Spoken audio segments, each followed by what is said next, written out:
getting the chance to play? Well, for me, si Ate Gia po.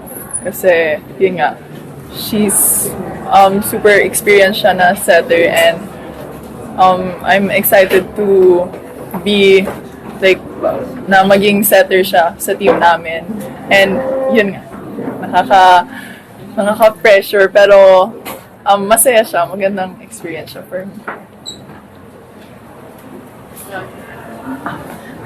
Ako po, same din kay Ate Thea. I'm really looking forward na maging setter si Ate Gia. Kasi before, parang nakikita ko lang po siya nagsiset, ganyan. And then, sobrang ganda niya talaga. I mean, meron talaga siyang connection to each and everyone sa loob. And yun yung pinakagandahan ko. And, you know, makikita mo yung maturity niya inside. Makikita mo yung leadership niya. Kaya gusto ko din siyang makasama.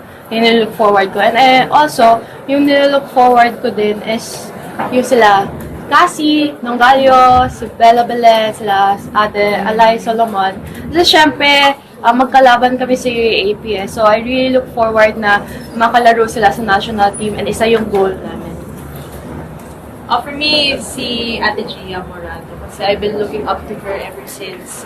And sobrang, nakaka-excite din na di ko ma-imagine ever na magiging teammate ko pala siya. So, yun, I'm really looking forward to what I'll get to learn from her also and the rest of our athletes na nasa team, yung mga veterans din, kung what I'll get to learn from all of them in the